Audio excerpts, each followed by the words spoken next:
Today, I'm very excited to introduce Solene, the principal at Borderless Capital, a Web3 native investment firm. Thanks for joining us, Solene. Yeah, thank you so much for having me, Leo. Excited. Me too. Could you share your crypto story with our listeners? What nudged you towards Web3? On my side, it was mostly driven by international travels and the challenges I faced with payments when I was traveling. When I was in undergrad, I started to travel quite a bit. Being from France, it was very easy to go around. Everything was a few hours away. Everything was very affordable. And during my trips, I met a lot of international travelers as well. And so a lot of the time we would do activities together and we would end up like having to repay each other back, right? And everyone was from different places, so using different apps. And of course we have PayPal and TransferWise and Venmo, etc. But the reality is there was never a good solution that was very useful for everyone. And so even the other day, I was having lunch with some friends here in Miami, and half of the group was from Europe, and the other group was from, half of the group was French, and the other half was living here. And so we're trying to figure out like how to pay people back fast because, it's the end of the dinner. You don't want to spend like half an hour figuring it out. It's still a big problem. And so for me, this idea, fast forward to 2017, when I met a team of engineers who were living in San Francisco. They started to tell me about digital currencies and the potential, etc. And I thought, well, like clearly, if these solutions exist, we're not going to keep like dealing with all those challenges. This is clearly the future. And so obviously there was a lot to unpack between what Bitcoin can do and all the changes on like how the world operates. So I found it fascinating and joined the team, helped us scale the business. And since then stayed in the space and worked with various companies. And it's been awesome. I'm really grateful to be part of such a fascinating group of people. Everyone is really brilliant in our space, and yeah, I think it's amazing to be able to work on the next iteration of finance, and overall I think we've gone so far like since I joined, and it's incredible to see and take a step back and look at like how much has been built in the spaces. So.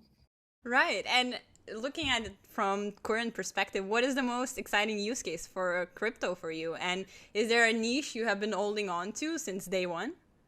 Well, there's a lot of interesting use cases, but I think for me, it all comes down to citizens on a global scale to be able to have autonomy, sovereignty, and agency over their funds. I think it's not only extremely powerful, but it's also very much needed. We have seen over the past 5-10 years, and in a lot of other places even more, that funds can get confiscated. And frankly, if you think about the way we operate in the world, we need to be able to transfer value to one another without having to deal with all those intermediaries. And so I think all the innovation that is coming to the space, especially to the financial space, being able, and it's proven that blockchain can enable that, right? You can send money from the US to anywhere in Africa, for example, in a matter of minutes and sometimes seconds. And yeah, I think it's financial sovereignty is something that is extremely important. And especially right now, the world is quite uncertain. So I think it's extremely exciting to see that this is where the future is going. And in order to enable that from a technical perspective in terms of building blocks of what we build in the space, we really need to focus on interoperability and make sure we have a cohesive environment that works well together, that the liquidity can flow very well, that users don't have to worry about like which blockchains they're using, that they can rely on, like if they lose their password, they can reset their passwords. I think there's a lot of progress that we are making, but we still have a long way to go in order to make sure everything is very robust and communicates well together. So tapping deeper into Borderless Capital, what some listeners may not know, that Borderless used to be Algo Capital, and your thesis always revolved around business and infrastructure projects focused on the mainstream adoption of Algorand blockchain. What prompted this sole focus of Algorand in the first place?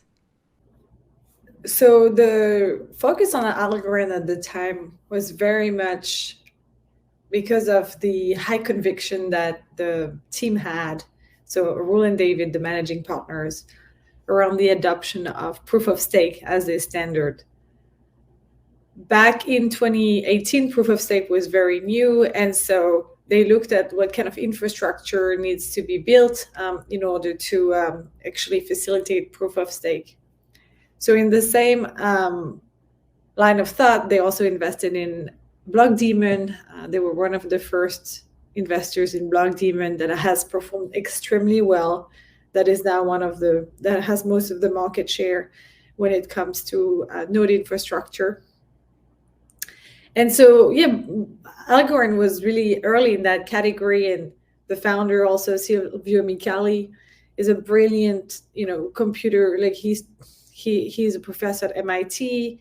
He was very early in cryptography, AI, and he's a brilliant computer scientist. So I think the combination of all of that made them really excited about Algorand. And since then, the space has evolved a lot, and so has Borderless. So now the focus is to make sure we can create a cohesive environment within all the different blockchains. And so we're supporting blockchains like Solana, Aptos, and way more. And we're collaborating with a lot of this in order to be able to create a very cohesive environment that works together, where interoperability is key. So cross-chain.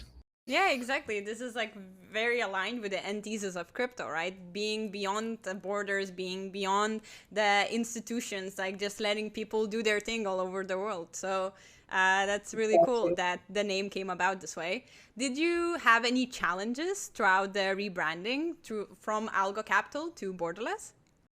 Well, the rebranding was to actually reflect the broader commitment and the broader vision and mission of the company, which is to create this interconnected, interoperable world where everyone can have, where financial inclusion is the standard. And we believe that the world is borderless. So I think having a name that reflects how the company is thinking is not only important for the world, but also for us internally, as a good reminder every day of who should we be backing, what kind of founders do we want to work with. And so I think overall, people would really get it. They love this name. We've had really good feedback. So it hasn't really been challenging, maybe from an admin perspective. But I would say if you want more crunchy story on the naming side, there's a lot of people that had to change names because they would have gotten in trouble because they might have used names of like some sci-fi movies or characters, etc. And as you mentioned, like Borderless really focuses on a few key verticals. So deepens was one, cross-chain infrastructure, and also high potential token investments. How do these all come about and interact together? Absolutely, very good question.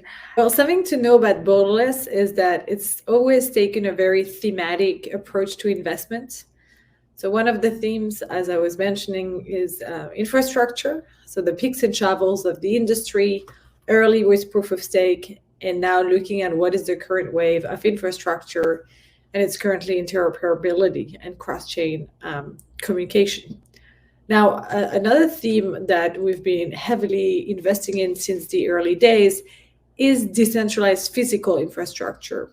So Roel is on the board of Helium. We have one of the top expert in that category, our partner Alvaro Garcia, who leads this investment. He was the head of investment at Telefonica, which is one of the biggest telco in Europe. So it's like the AT&T of Europe. And during his time there, he looked at IoT, cloud, and blockchain solutions, and how can those help like companies like telecom or other types of companies. And so we invested since the early days in Hive Mapper that's helping to map the world better with better imaging. We have a company like GeoNet, which is actually helping getting more precise geolocation, which has a lot of applications, anything from farming to defense.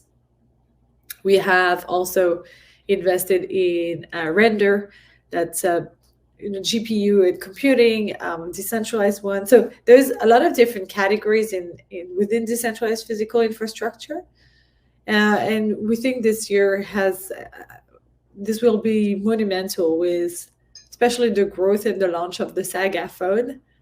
There's a lot of progress in that category. And then finally, this is something that's catching a lot of people's attention. Before DePIN was not even a term, we would call the investment HFI. And now I think there's almost like between 350 to like 400 companies focus on this. So there's a lot of potential. And we're extremely excited about the future on that side. So we're definitely one of the biggest investors in that field, and we plan to keep doing that and to keep growing with the years. Now, in terms of like I wanted to bring up what you mentioned, also the high potential tokens. So some companies have already launched their tokens and they're not necessarily raising any round or anything, but we've been following them for a while, and we think we believe that the token might be undervalued, and the company has still like a lot of growth potential. So it's for us a good way to be opportunistic and to get involved with some of the companies that have already been around for a while and that already have their tokens trading on public exchanges. And so for us, we're trying to really play this role of in between, where we can like introduce companies, where we can educate some companies around like what kind of cross-chain solution they are. We can also educate them around DePIN. And so it's really being a facilitator. I think the role of a venture capital is we have this venture capital firm is that you have this macro view on everyone that's building and like what are they building, different categories, different ecosystem. And it's very hard as a founder to keep up with all the various ecosystems. And it's also hard for us, by the way. It's an ongoing challenge. The space is massive. There's like innovation that's like at the speed of light. I mean, it's crazy. But I think, we because of our collaboration with all those various ecosystems, we have a good pulse on what's going on. And it's quite useful for companies that don't necessarily know what is going on with the different ecosystem to be able to have a third party to kind of help and guide them, or just inform them, really, because in the end of the day, everyone is making their own decisions. And so we're trying to do that and also create collaboration between our portfolio companies, and so they can really all benefit from each other and grow together. Yeah, I mean, the venture capital business is a high risk, high reward, right? And it's very difficult, just as it's difficult to assess projects, it's very difficult to assess VCs as well. And one of the important assessment criteria is added value, right? Something beyond capital that the VC can offer to advance the project in specific direction. Some VCs offer a vast partner network and a deep understanding of particular niches. Others are more technically inclined and can aid the developers in the protocols to finalize the development process through advisory and active involvement in decision making. What would you say is borderless added value for portfolio companies to advance their growth and success? Well, I couldn't agree more, Leo. I think added value is one of the most important aspects of a VC firm. I think for Borderless, there's three main elements that make the firm very different and extremely beneficial to portfolio companies. The first one is the experience of Aurul and David, the two managing partners. They are serial entrepreneurs. They've scaled businesses to 400 people, 500 people. They went through different M&As, and they have experience also in spaces that are very interesting, from payments to mobile to SaaS. And so they understand like extremely well how to scale up companies and actually make them successful. And also they understand the merger process or the acquisition process. And also now through all the investment experience, they've worked with a lot of founders. So they can really help like new founders, and they can empathize, they understand their journey, and they can bring huge value. The second one is the team as a whole has experience in various sectors that vary from, as I was mentioning, telecom, hardware, more regulatory space, academic space, and also the team as a whole is very crypto native and understands extremely the different spaces, the different ecosystem. Most of us have been involved in the early days, and we can really help guide the companies on the different niches that they are focused on. So we also have someone who's focused on tokenomics, which is extremely important to get right, because a lot of the time this is how you secure a network. This is how you make sure you have user retention. And so we really encourage our companies to really take the time to get the tokenomics right before they launch a token. The third I think extreme added value that we have is around the access to regions like Latin America and India. So our managing partner, David, is from Argentina. If you look at Argentina, it's already 45 million people, even more. And the whole LATAM space is about 650 million people.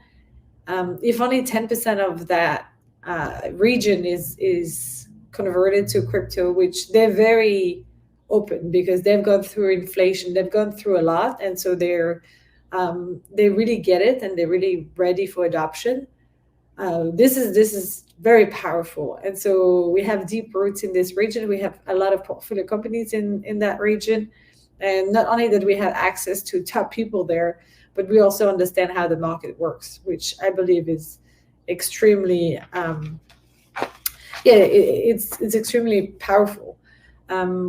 India, same, 1.4 billion people. We have a team based there, and we have a lot of connections in that region, as well as a deep understanding of the region. There's a lot of talent actually coming from there. The founder of Eigenlayers from there, and then this, the Polygon team. I mean, there's a lot of people that are extremely brilliant from India. So I think between the experience and the entrepreneurial experience of the managing partner, the very broad and varied experience of the team, and the added value that they have in different niches, as well as the fact that the whole team has been involved in crypto for a long time, and the access to emerging regions that are very ready for adoption, that have already shown a lot of adoption, that are very difficult to get into if you have no idea how to approach them. I think between all of this, we're providing extreme value to our portfolio companies, and we're always trying to connect them. Like there was an announcement that was just made between the collaboration between Natix and GeoNet, which is two of the DeepIn companies we work with. So, and this is happening all the time. We're really trying to make sure we actually create this community where people can collaborate and really change their mentality from seeing others as like true competition, and trying to figure out how can they make each other more powerful together. Yeah, I mean, this more of a holistic approach, start helping founders from like all type of angles, I think is such a necessary support from VCs, who have the resources, who have the means to get these partnerships and integrations going. So definitely agree with you that this is the right direction there.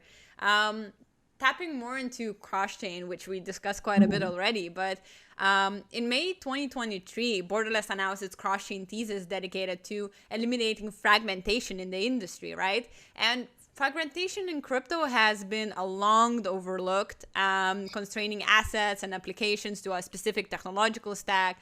And in your cross-chain thesis, you bring the Web2 context to this shortcoming, which I found very compelling. I quote, "Think of a Gmail user not being able to send emails to an Outlook user, or an Instagram user not being able to reshare their content in an external platform like Twitter. It sounds crazy and unnatural, but that is crypto and Web3 today." And it just, this kind of sentence and alternative and you know, comparison really like stuck with me. So why do you think the cross-chain thesis took so long to be taken out of a back burner and really placed at the front line, you know, at this point in time?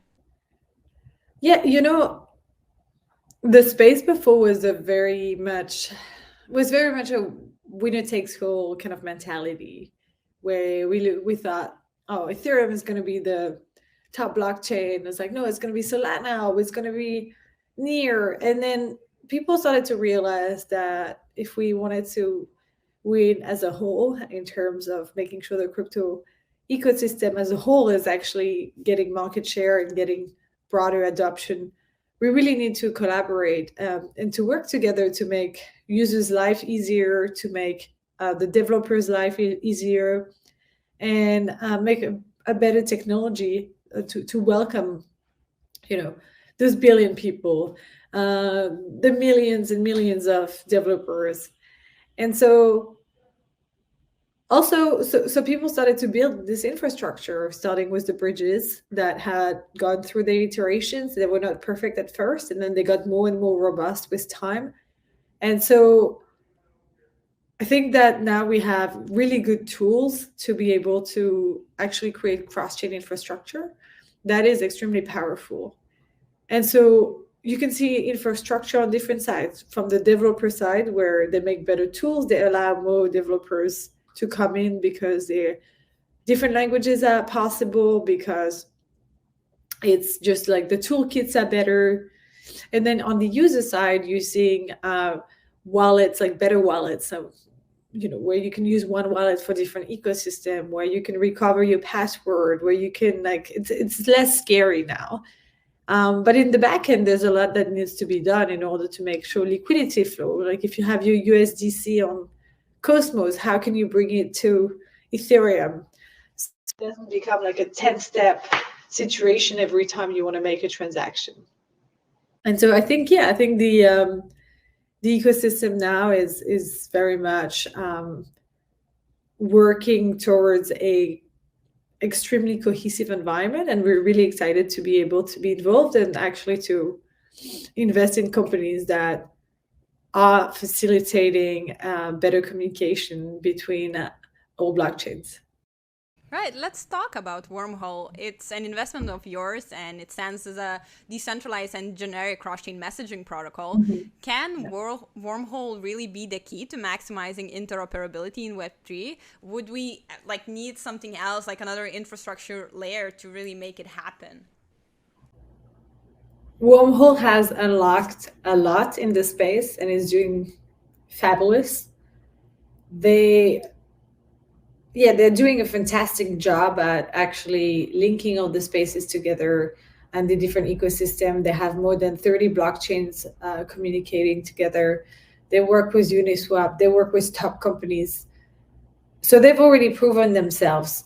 Now, obviously, they're a key foundational layer of making interoperability possible, but there is so much more and so much innovation that will help the space be better as a whole. So I'll give you some examples of the companies we worked with, that we invested in and that we believe are making a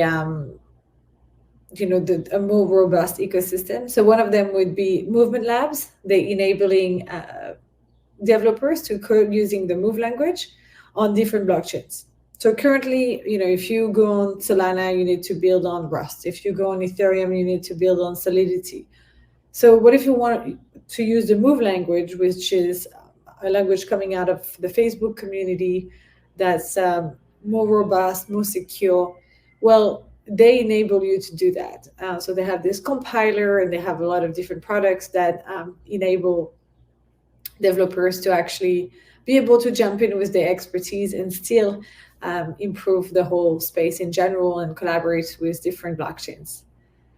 They're very active on Twitter, by the way. They're always at different events. I really encourage people to follow them. They're an amazing team. We love them.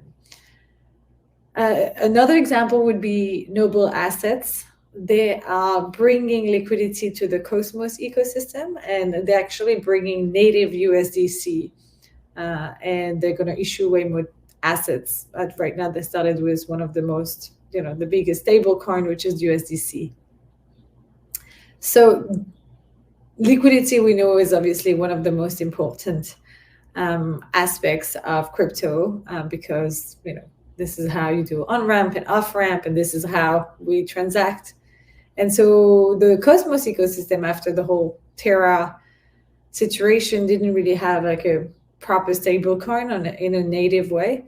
And so they're facilitating this. So we think this is one of the most challenges to one of the most important challenges to solve for, and they're doing an incredible job, and they're growing really fast. And so we're really excited by the Noble team and what they're bringing to the space, which is native USDC to a very vibrant and thriving ecosystem that's Cosmos. And we think they're going to expand also to other types of stable coins and to other assets. So there's a lot of application and real world assets, and they're also expanding to various ecosystems.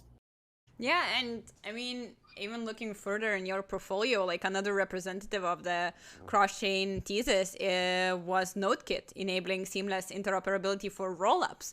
And rollups are also another hot topic, bringing scalability to the crypto world. And if you connect that with interoperability, then it sounds like a perfect combination. So what was unique about NodeKit for Borderless to take that leap of faith and lead their $1.2 million pre-seed round? NodeKit is solving for one of the most important problems in the space right now. To give you context, what happens is like, you have Ethereum, and then you have the different rollups that have emerged in order to make transactions faster and cheaper. And so you have the likes of Arbitrum, Optimism, and a lot of the other rollups that were able to solve for transaction speed and transaction cost.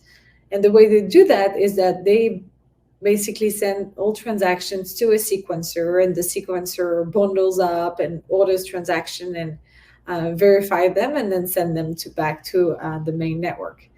Now, the problem with that is that the sequencers are actually centralized. They're like usually run by one entity, and that there is a lot of potential problem that can be linked to centralization. One of them is obviously the fact that the company can be corrupt, but there's also problems with uptime and clogging. If the server receives too much transaction, it's going to be slow, or if the server has any technical problem and is down for whatever reason, then you end up in a situation where, none of your transactions are going to go through. So the solution with NodeKit is that they enabling for what we call decentralized sequencing. And so you can send the transaction to different sequencers. And what that allows for also is to use different types of rollups, which unlocks a lot, because now you can have some of your transactions going on an Optimism rollup and some of your transactions going on an Arbitrum rollup, which is really cool. They just released their product Javelin, which is exactly enabling for that. And so we think that they actually doing like enabling the best of both worlds, which is to benefit from the innovation and the speed and the lower cost that rollups are actually enabling for, while still preserving decentralization in the crypto space. So we're very excited. The team is very talented. They've been hacking from a super young age. They understand the space extremely well, and they're so passionate. So we think they're gonna get a lot of adoption, and we're very excited to support them as they grow. So now zooming out a bit out of the cross-chain thesis, more into like the fundraising and investment side of things. We both have been in the VC space for a while, and at least I noticed a pattern that well-connected VCs constantly invest together. And, you know, on the one hand, VCs should be able to declare the investments to the world and advise them to their fellows. But this may go against the ethos of portfolio diversification, unique investment thesis, and just customized support for founders. You know, every startup needs specific avenues they need help in. And of course, everything has to be more of a case-by-case basis. So what is your take on such investment strategy? Is there anything wrong with this, some sort of copycat fundraising approach? I mean, you know, in the business of relationships, I think it's very natural for people to start working together and collaborating more, which I believe has a lot of benefits. One of them being that we all get smarter together. You know, people have specific, like some venture firms have specific expertise and specific deal flow. And so we want to be able to cross-check also on various fields and to all collaborate. I would say, in the end of the day, is this in potential investment feeding the thesis of the firm? And there's a couple questions that we might ask, right? One of them might be, A, is that fitting the thesis? B, do we understand that category? And do we want to be exposed to that category? And third is, as you were mentioning earlier, added value. Can we add value to the founders? And so if the answer to this question is yes, we might consider the investment. Now, we're not trying to follow anything. No one should, right? Follow big names just for the sake of it. Because I think we have enough talent and expertise and strong views and conviction of the space to know what we want to be looking for. And so from there, I guess we love collaboration. I think, you know, it's extremely important and it's extremely valuable to all grow together. So I think to answer your question is really like a balance of individualistic view as well as collaboration. Right. And with investments, like another tricky part is the regulatory landscape. With MiCA coming into force this year, and the SEC is sending mixed signals, one day fighting Coinbase and Binance, the other approving all 11 Bitcoin spot ETFs. How do you navigate this rather unpredictable and complex legal framework? And especially from the borderless perspective, how do you help portfolio companies stay compliant? Great question. Yeah, regulations definitely something that we should always keep top of mind. This year is really important because of the implementation of MiCA. So as you mentioned, markets in crypto assets, which will really impact different things, including stable coins and the tracking of transactions for anyone kind of registered in Europe, but also just having broader impact around the world. There's a couple things that we need to pay attention to. Overall, I would say our process is focused on staying abreast of the different bills and all of the different topics that are being discussed in the US, but also in the world in general, and what kind of jurisdictions are more favorable to crypto. So just to give you context in terms of topics, I think there's, once again, the topic of stablecoin that is extremely important because this is what can really impact the industry. The second one is DeFi. DeFi has always got into a lot of scrutiny just because of how much value is actually being locked on the different DeFi exchanges. And we've seen, that privacy can be a little bit tricky in terms of operating in the US with like Tornado Cash, etc. But there's also positives. So looking at what jurisdiction is actually becoming friendly or is relevant right now. So, Dubai is very friendly and welcoming a lot of startups. Paris and France in Europe is actually trying to become a crypto hub. And then Hong Kong is also a great hub in Asia. And then there's jurisdictions that are becoming more and more welcoming in general to crypto. So staying on top of everything and making sure we really collaborate and communicate with our portfolio companies, especially the ones launching tokens, on what is the best kind of way to think about this, and providing them with different options. And also on the banking side, I think it's important to have a good understanding of what's going on. It's still very challenging for crypto companies sometimes to find a good banking partner. So overall, yes, an ongoing conversation is definitely extremely important, and trying to also have ongoing conversation with the regulators. Our partner Alp, he used to talk to a lot of regulators when he was on the Libra Council. And so I think overall there's still in Congress a lot of people lobbying, not a lot. There are some people lobbying for crypto. So hopefully we made a great strides this year and we get towards more acceptance. The fact that we have the ETF now is already great progress. So I'm very excited to see what else we will have in terms of great news this year for our space. Right, and from the broader perspective, not just including the regulatory compliance, but just overall startup ambience, what would you advise to new coming startup founders in 2024? Is there a specific focus, especially concerning fundraising, that they should be really aware of? Yes, I love this question. I ask it a lot to our partners and our founders. And what I gathered from people is that, number one, focusing on customers and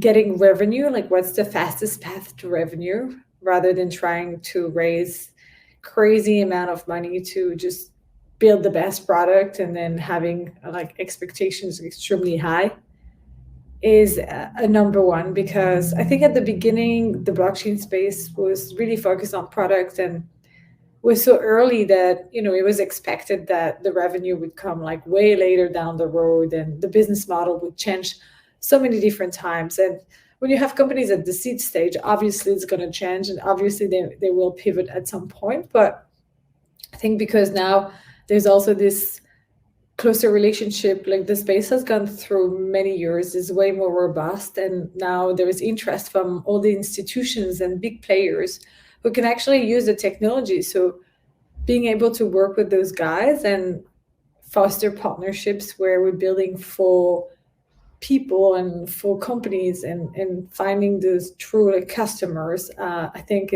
should be a strong focus, rather than building a lot of different features that might not be useful.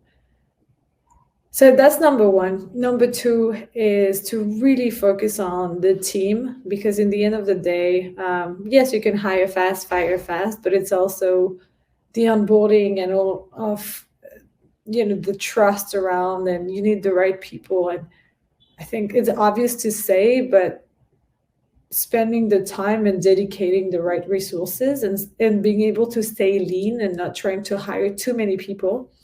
As the company scales, it's very easy to be tempted to hire a lot of people. And what's happening then is the company has to scale back down every time the market pulls back. And it's a big problem. So you see some of the best teams really running lean. If you look at Wormhole, they have about 20 people, which is really impressive for what they're building. And I'm not saying every company will be able to operate in such an efficient manner, but I think being very aware of every additional hire, because every time it's new energy, it's new dynamic. It really changes how the team works in general. And so I would say, being really aware of how personalities complement each other beyond just the talent of the person is extremely important. And that will make a founder. Also finding people who are already motivated. Not the role of a founder is well, obviously to be motivating the troop and be a visionary, but it's also they should find the people who already believe in the mission and the vision, and their role should not be on a daily basis to motivate their team. And third, I would say have fun, right? Like the ups and downs of the market and of people coming and going. I think in the end of the day, being a founder is extremely difficult.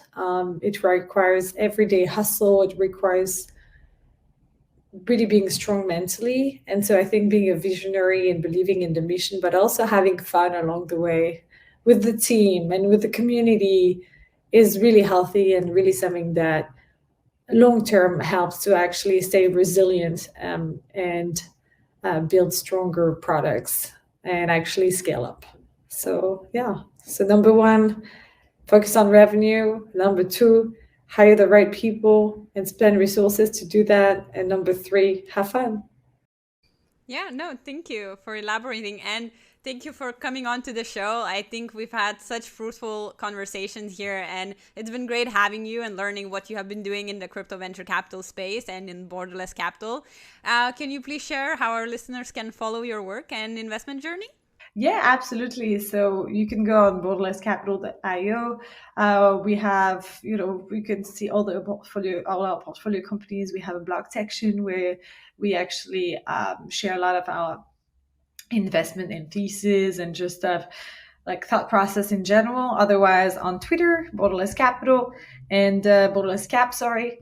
And then I'm not very active on Twitter, full disclosure, but I'm still there. So if you DM, I will answer. But yeah, I would say our Twitter is probably a good place. We also have on our website, if you know talented people, all our portfolio companies are actively hiring. So you can find on the careers page if you know some, you or your friends who are looking for a position in the next wave of interoperability or just in general. We have more than 200 portfolio companies. So there's a lot of options over there depending on what you're interested. And yeah, always feel free. You can find me on LinkedIn as well. Feel free to reach out. I'll be headed to different conferences this year and the rest of the team as well. We kind of divide and conquer. We do have a presence in Miami, so we sometimes host events and happy hours here to get our portfolio companies and the community more together. So if you're in town, definitely please reach out, and yeah, hope we can do more collaboration.